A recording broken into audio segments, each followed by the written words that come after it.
How's you radio and welcome to my review for The Raid 2. That's just come down in the UK cinemas, came down yesterday. I got my chance to watch it earlier on today. I have my ticket here. There we go. Awesome stuff.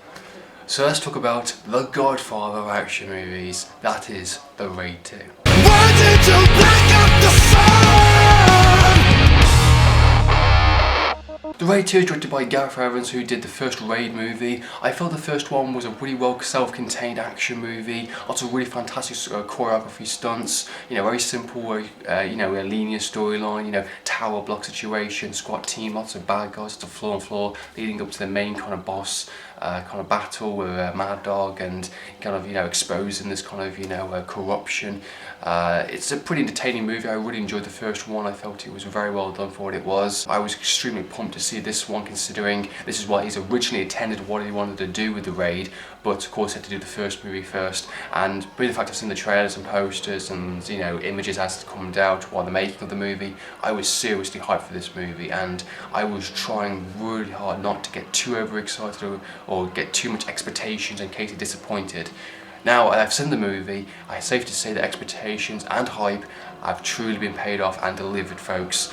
For me personally, I felt it was much stronger than the first movie. The story for The Raid 2 is set 10 minutes roughly after the events of the first movie. Our hero character has basically gone through hell. He wants to expose, this kind of network, this kind of criminal network that's happened, and basically he's going undercover to expose this entire mob family, in a sense. These different kind of faction mobs that are organising these events. The first Raid boss was just one small fraction of a bigger pie, in a sense, and he's going undercover, putting his family into witness protection, and he has to deal with a lot of stuff in this movie. While at the same time there's other different themes and other things going on. You got this kind of father and son type relationship with this, the son wants more respect, he wants more power, he kind of feels like he's not really going anywhere, and it's the idea he's just struggling with his identity, and he wants the idea of respect and power, and he wants to be top dog, in a sense. It's very on the same lines of The Godfather 2 in that sense. It is the Godfather of action movies, I think, perfectly honest. The storyline here is a lot more complex. I think it's a lot more heavy. It's a lot more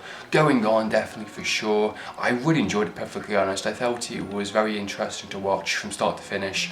There is a lot of talking scenes in this movie. I think it's well paced in terms of the balance in the action, the balance in the story arcs in between, because it does focus on our hero character, focuses on our kind of mob characters, and so on and so forth kind of thing. I felt the actual main story is very interesting, and I think if you're a fan of good storytelling, and you're definitely going to appreciate this, I think, for sure. And I really like the idea of corruption and the levels it went to, especially towards the third act, which just went supernova, in a sense. The action scenes I want to talk about is absolutely fantastic. The choreography is some of the best I've ever seen in an action movie, and looking through extras and things that I've read, the actual actors actually did do these kind of stunts in a sense close as possible, realistic as possible, in a sense. The stunts were much more larger, much more epic, in a sense. You're taking on like 15 guys, 20 guys in some stunts, especially in the opening scenes within the prison.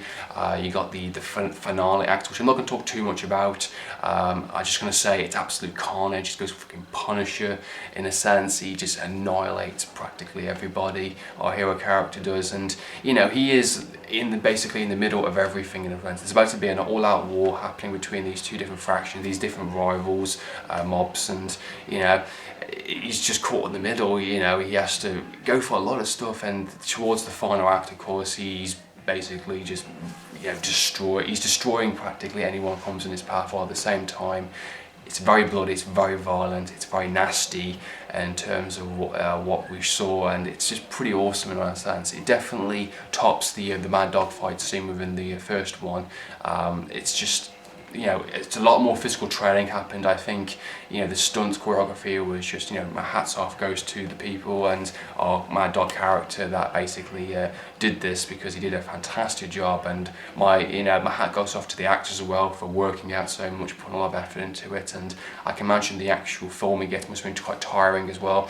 One of the things I liked about this is just the cinematography itself. While those action scenes are absolutely amazing, there's very little cutaways. It's all very beautiful one shots, in a sense. Lots of good moving shots, no quick cuts like taken, in a sense. It's all action. You can practically see contact, a good portion of it, and overall the Raid 2 delivers exactly what I wanted to see. You got really good character development, you got a much stronger sequel this time around. It is the godfather of action movies. Amazing choreography, mind-blowing, jaw-dropping third act, which just left me like speechless, definitely. Now, a few of my negative thoughts of the movie: I felt for a 2.5-hour movie, you really did feel that length, and it does kind of like, bloody hell, alright, it felt longer than it should have been. But in all fairness, it is a very deep storyline. It is a very lot of action going on. The action sequences are very lengthy, very entertaining. The dialogue scenes, the very character moments are very long, very heavy as well. Lots of long takes I've definitely noticed throughout this entire movie. But it's nothing to be negative about. It's just little things, you know, perfectly honest. And there is a character, there's a couple of characters that really didn't need to be there. One thing I do agree with other reviewers and other people that have said, Mad Dog's character, the actual stunt coordinator for both movies, is in this movie. And at first, when I first watched the movie, I'm thinking, is that actually Mad Dog's character from the first one? Because he didn't really speak that much throughout the first couple of scenes that we saw him in. He was just being so badass and really cool. I'm thinking, is that actually Mad Dog? I was looking out for scars on his neck in a sense, and it's like, oh, he's playing a different character. And I was thinking, you know, they could have come across that a little bit clearer. I felt that was a little bit confusing for me as an actual viewer, but you know, it was pretty cool to see in the movie. But I do agree he was a bit unnecessary. He didn't really need to be in this movie. Much bigger ones. The actual villain characters in this movie are pretty badass. You got a guy that has like a baseball bat and he's basically killing people with baseballs, and you got this kind of deaf girl with 2 hammers. Oh yeah, the signature villains in this one are a lot more epic, a lot more cooler, and definitely leading into the third act. Definitely very satisfying for sure, and yeah, very cool. I'm curious to see if they're going to do a third movie. I'm pretty confident they will do a third final chapter. I'm curious to see how he's going to top this one. So go and watch The Raid 2 the cinemas. It's definitely worth your time and money for sure. I'd love to know your thoughts and opinions, guys. Please comment down below. So in the meantime, Andrew from Me From TV. Thank you.